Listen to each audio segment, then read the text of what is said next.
चलिए फिर हम आज का सेशन स्टार्ट करते हैं। मैम मेरी आवाज़ आ रही है? सर। चलिए मैं स्क्रीन शेयर कर देता हूँ। तो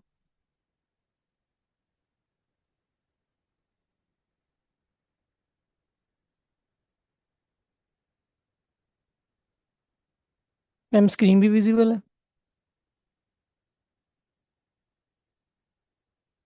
यस सर, विजिबल है।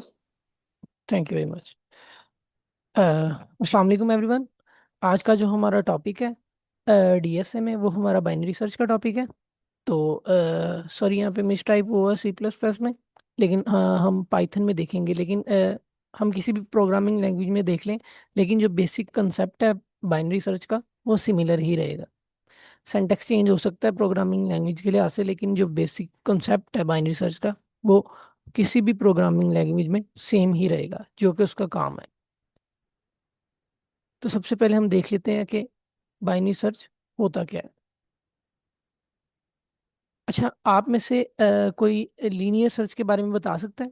लीनियर सर्च और बाइनरी सर्च दो मुख्तलिफ किस्म की सर्चेज होती हैं। अगर किसी को लीनियर सर्च का पता हो, पहले कभी पढ़ा हो लीनियर सर्च के बारे में?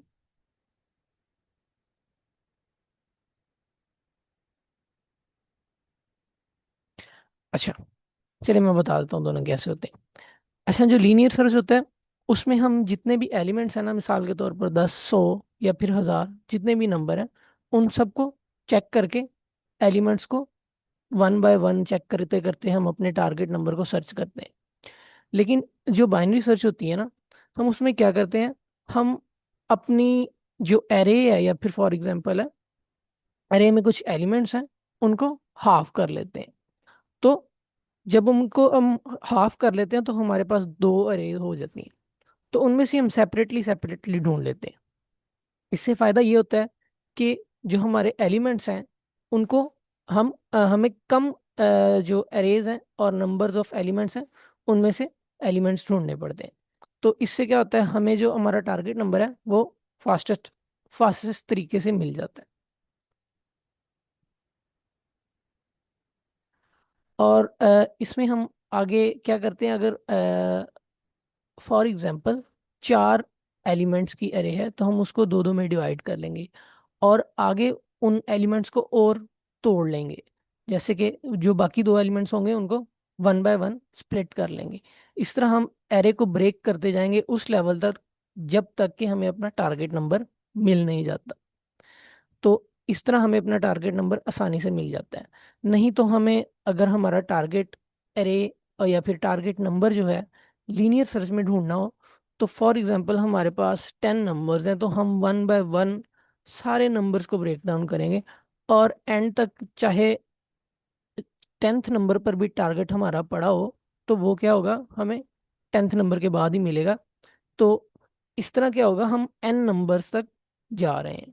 फॉर एग्जांपल अगर हम इसे स्पेस और टाइम कम्प्लेक्सिटी की जुबान में देखें, तो इसकी जो टाइम कम्प्लेक्सिटी होगी वो ओ ऑफ एन होगी, जो कि काफ़ी ज़्यादा मानी जाती है।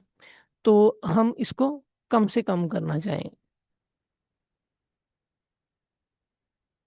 अच्छा, इसके लिए कुछ की रिक्वायरमेंट्स हैं जो कि हमें करनी पड़ती हैं बाइनरी सर्च के लिए। उससे ये होता है कि हमारा एलिमेंट हम बहुत आसानी से ढूंढ सकते हैं। फॉर एग्जांपल सबसे पहले तो हमें एरे को सॉर्ट करना होता है। फॉर एग्जांपल हम एरे सॉर्ट क्यों करते हैं, इसका फ़ायदा क्या होता है हमें बाइनरी सर्च में? इसका फ़ायदा ये होता है कि हमारा एक टारगेट नंबर फॉर एग्जांपल है, हमारा टारगेट नंबर है, मैं यहाँ पे आपको ड्रॉ करके दिखा देता हूँ। हमारा टारगेट नंबर है, फॉर एग्जांपल हमारा टारगेट नंबर 8 है, और हमारी एरे जो है वो 1 से फॉर एग्जांपल 10 नंबर्स तक है। तो जब वो फाइंड करने की कोशिश करेगा सॉर्टेड अरे में से, तो हम जब उसको स्प्लिट करेंगे तो वो एलिमेंट्स जो होंगे उनमें से वो देखेगा 5 है अगर, तो अगर दो हमने उसको पार्ट्स में स्प्लिट किया है तो एक तो 1 से 5 तक होंगे और एक 5 से 10 तक होंगे। तो वो डायरेक्टली 5 से जो दूसरे वाली एरे होगी जो ब्रेक डाउन करेगा 5 से 10 तक, वो उसमें वो एलिमेंट को फाइंड करेगा। इससे ये फायदा होता है। ठीक है। उसके अलावा इसमें क्या होता है, हम वर्क कर सकते हैं सारे डिफरेंट डाटा टाइप के साथ, इजीली कंपेयर कर सकते हैं एलिमेंट्स को। अच्छा, यहाँ तक अगर बाइनरी सर्च के बारे में किसी का क्वेश्चन है तो वो पूछ ले।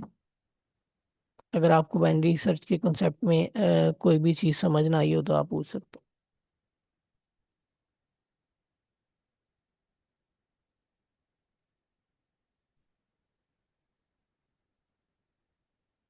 अच्छा, चले हम आगे अब कंटिन्यू करते हैं। ये फॉर एग्जांपल उसने यहाँ पे एक एरे दी हुई है जो कि सॉर्टेड है। तो हमने अपना टारगेट नंबर फाइंड करना है 23 फॉर एग्जांपल। तो सबसे पहले तो हम एरे को दो हिस्सों में ब्रेक डाउन कर लेंगे। मतलब हम एक इसका मिड निकाल लेते हैं सबसे पहले। तो फॉर एग्जांपल ये मिड हम क्यों निकालते हैं, इसकी वजह ये होती है कि हम एरे को दो हिस्सों में डिवाइड कर देते हैं। इससे हमारी जो सर्च होती है वो फास्ट हो जाती है।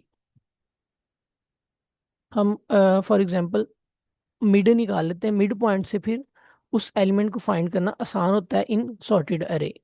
उसकी वजह ये होती है कि जब हम मिड पॉइंट फाइंड कर लेंगे, फॉर एग्जांपल यहाँ तक हमने फाइंड कर लिया कि 12 नंबर तक हमारा मिड निकल आया। ये जो चार एलिमेंट हैं वो अलहदा हो गए, ये चार एलिमेंट अलहदा हो गए, ठीक है। अब हम फाइंड करेंगे कि हमारा जो एलिमेंट है क्या वो मिड पॉइंट के बराबर है।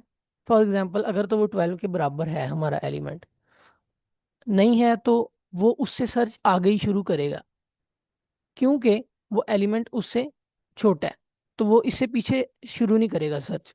उसकी वजह ये है क्योंकि ये एलिमेंट जो हम फाइंड कर रहे हैं, टारगेट एलिमेंट, वो सॉर्टेड अरे में हम देखेंगे कि इस एलिमेंट से अगर तो वो इक्वल है या फिर छोटा है तो हम उससे आगे सर्च करेंगे, या फिर अगर वो इक्वल है नहीं है और बड़ा है तो हम उससे छोटे एलिमेंट की तरफ फाइंड करेंगे। अगर इस कंसेप्ट में किसी को भी कोई मुश्किल है तो वो सवाल पूछ सकता है, क्योंकि ये सबसे कोर कंसेप्ट है बाइनरी सर्च में, कि हम मिड पॉइंट क्यों निकालते हैं। मतलब इसके पीछे लॉजिक ही ये है, जब हम मिड पॉइंट निकालते हैं उसके बाद सॉर्टेड अरे में मिड पॉइंट निकालने के बाद हम उसको उस पर कंडीशन लगाते हैं। क्या कंडीशन लगाते हैं कि या तो ये इक्वल हो, या तो ये छोटा हो, या तो ये बड़ा हो।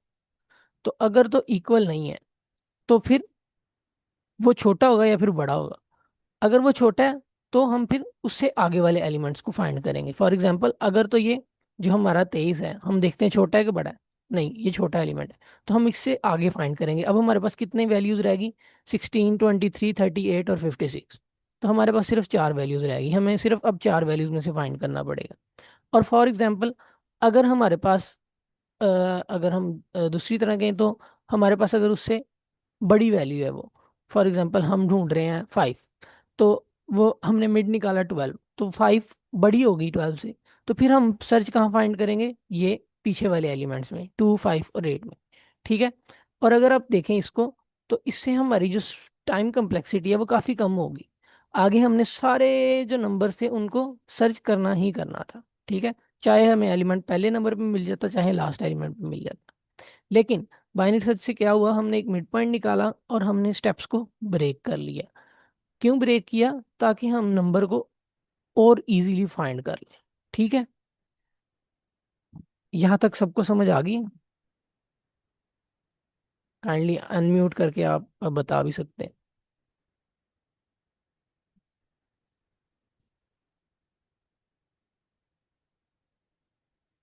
अगर किसी का कोई क्वेश्चन नहीं है तो हम आगे चलते हैं, और अगर किसी का क्वेश्चन है तो वो पूछ सकते हैं, ज़रूर पूछें।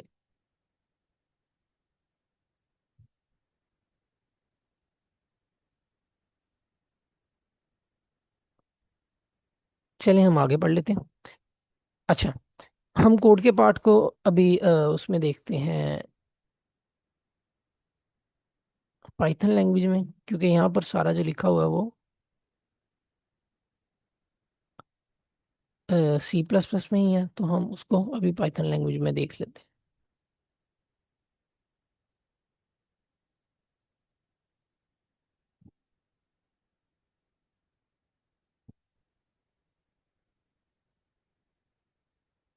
अच्छा, आप सबको मेरी स्क्रीन शेयर हो रही है?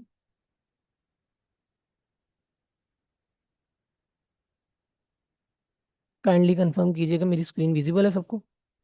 Yes sir. Thank you very much ma'am.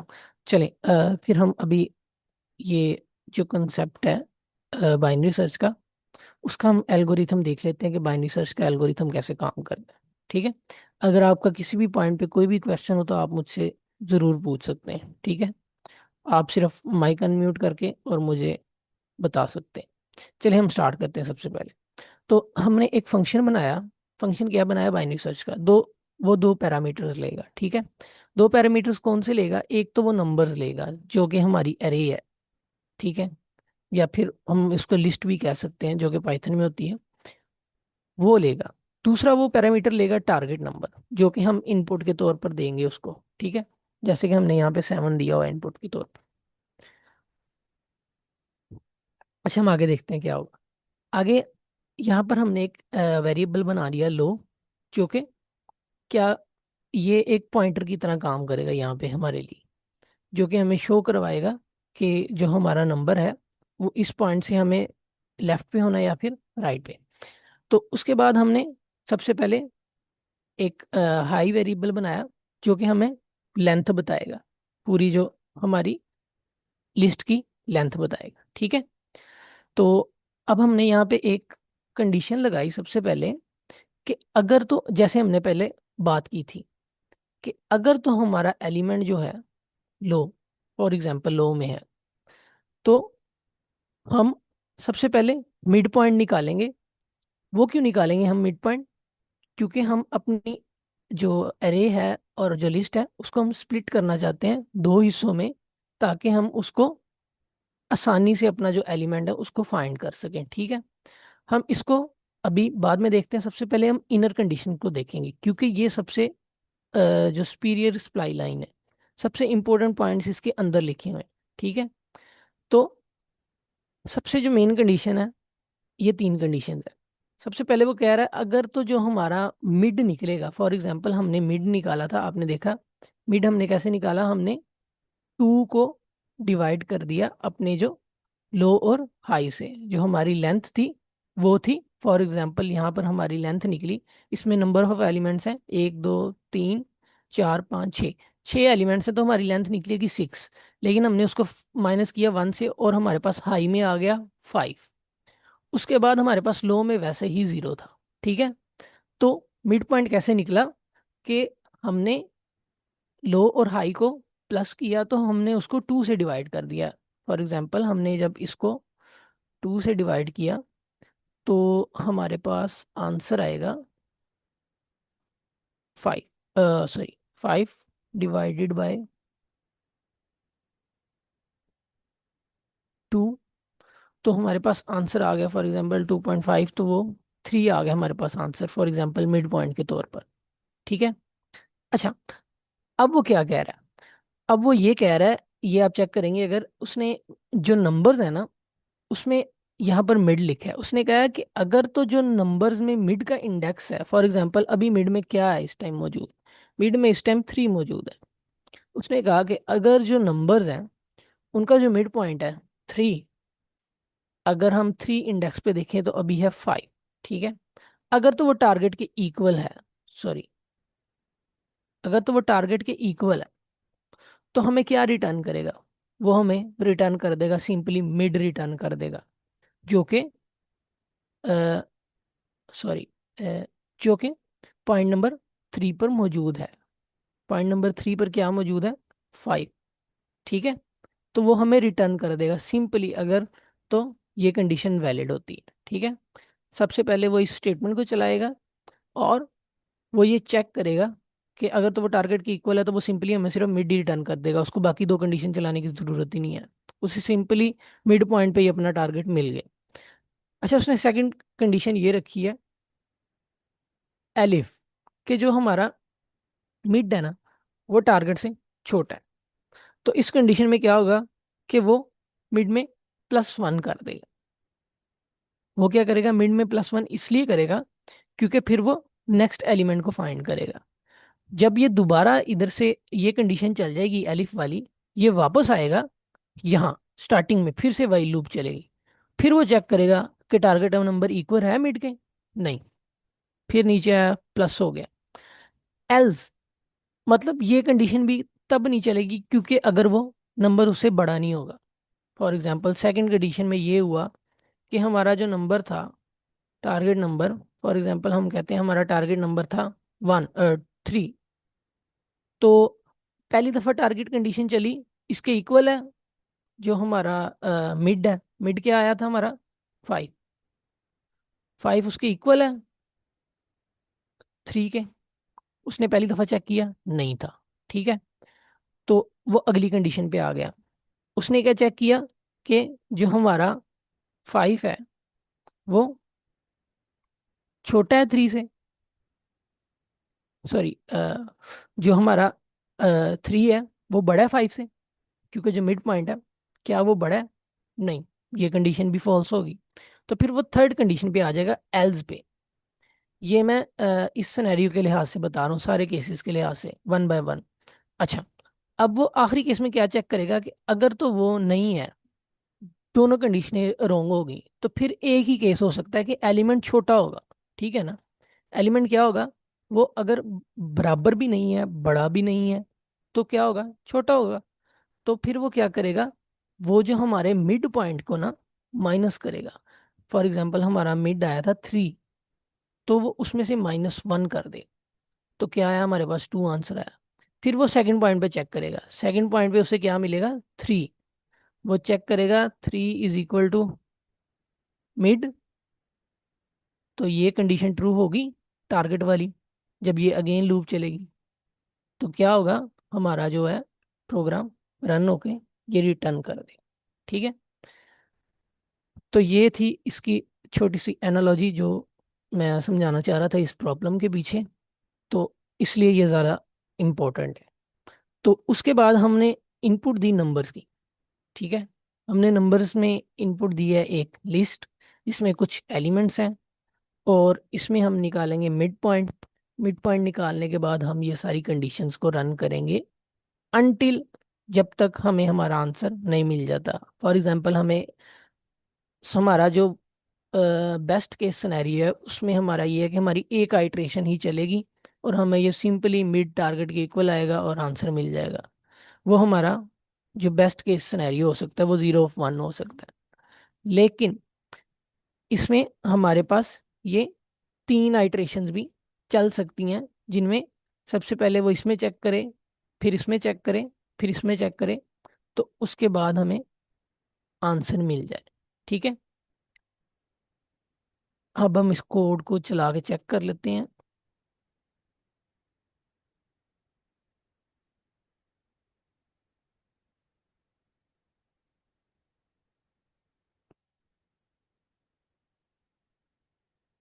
अगर आप देखें तो इसने हमें रिटर्न कर दिया है कि जो हमारा नंबर है टारगेट, वो कौन सी इंडेक्स पे है? इंडेक्स नंबर 3 पे। ठीक है, अगर हम 7 की जगह लिखते हैं, फॉर एग्जांपल 3 लिखते हैं, तो वो हमें क्या रिटर्न करेगा हम देखते हैं। हमें उसने 1 रिटर्न किया है। ठीक है, इसका मतलब है कि हमारा जो एल्गोरिथम है वो काम सही तरीके से कर रहा है। हम इसको अब 11 के लिए भी चला के देख ही लेते हैं, हमें 5 रिटर्न करना चाहिए। ठीक है, अगर आपको यहाँ तक इस चीज़ में कोई भी क्वेश्चन हो कोड पार्ट में या फिर इस एल्गोरिथम को समझने में, तो आप पूछ सकते हैं।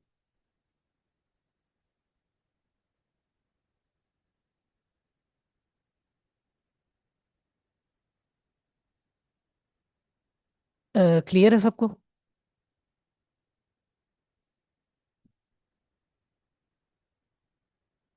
किसी का कोई सर आप क्वेश्चन? रिकॉर्डिंग अपलोड कर दीजिएगा। जी मैम, रिकॉर्डिंग अपलोड? ठीक है मैम, मैं अपलोड कर दूंगा, नो प्रॉब्लम। जो लास्ट 2 डेज है उनकी भी कर दीजिएगा। मैम वो ना मुहर्रम के दिन थे, तो मैंने तब बताया भी था मैम को कि उन दिन की रिकॉर्डिंग नहीं है। नहीं आप सर, मंडे की। जी जी, मैं समझ गया हूँ, तब की रिकॉर्डिंग अपलोड होगी हुई है। लेकिन आप काइंडली दोबारा चेक कर लीजिएगा, वो बात कर रही हैं वीक 3 ऑफ डे 3 और डे 4 की। तब वेनसडे, थर्सडे और फ्राइडे को ऑफ था उन दिनों में। सर वो जो आपने अपलोड किया ना कल की, उसकी उसका लिंक तो शेयर कर दें ग्रुप में काइंडली। चलिए मैम, मैं शेयर कर किसी का कोई क्वेश्चन, कोई फीडबैक तो काइंडली आप शेयर कर सकते हैं।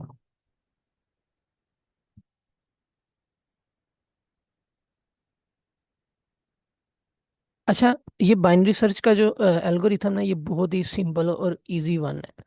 मतलब कि जब मैंने स्टार्ट किया था ना डीएसए और लीड कोड के क्वेश्चंस, तो सबसे पहले मैंने बाइनरी सर्च का एल्गोरिथम ही ट्राई किया था, और एक मेरे दोस्त थे, उन्होंने मुझे करवाया था। तो मुझे ये बहुत ही सिंपल और इजी लगा था, क्योंकि उन्होंने मुझे बहुत मेहनत लगा के पहली दफ़ा कोई लीड कोड का सवाल समझाया था। पहले मुझे समझ नहीं थे आते, लीड कोड के क्वेश्चन काफ़ी मुश्किल लगते थे। लेकिन जब मैंने पहली दफ़ा बाइनरी सर्च वाला एल्गोरिथम किया था, तो फिर मुझे समझ आने लग पड़े थे पैटर्न्स कैसे काम करते हैं। और ये मतलब बेसिकली काफ़ी क्वेश्चन जो है ना स्टार्टिंग में, अगर आप कर रहे हैं डीएसए को समझने के लिए, तो बाइनरी सर्च का क्वेश्चन काफ़ी जगह पूछा जाता है। तो इसलिए क्योंकि ये बहुत ही कोर कॉन्सेप्ट पे मुश्तमिल है। इसका कोर कॉन्सेप्ट इसी से जाहिर होता है कि हम एक एरे को स्प्लिट कर रहे हैं और मिड पॉइंट फाइंड करके टारगेट को फाइंड कर रहे हैं। ठीक है। तो क्योंकि हम वैसे जब सर्चिंग करते हैं ना, तो वो जैसे लीनियर सर्चिंग होती है, उसमें हम डिफरेंट चीज़ों को सर्च करने के लिए, जिसे कहते हैं हम ब्रूट फोर्स टेक्निक इस्तेमाल करते हैं, हम सारे एलिमेंट्स को सर्च करते हैं। लेकिन इसमें क्या होता है कि हम अपनी जो लेस रिसोर्सेज के साथ ज़्यादा काम कर रहे हैं। हम टाइम और स्पेस कम्प्लेक्सिटी कम रख रहे हैं, और काम हम उतना ही कर रहे हैं जो कि हम ब्रूट फोर्स में भी कर सकते हैं। ठीक है। चलिए फिर आज के सेशन को हम यहीं पे एंड करते हैं। अगर किसी का कोई क्वेश्चन या फिर फीडबैक हो तो वो आप दे सकते हैं। Otherwise thank you very much for joining the session.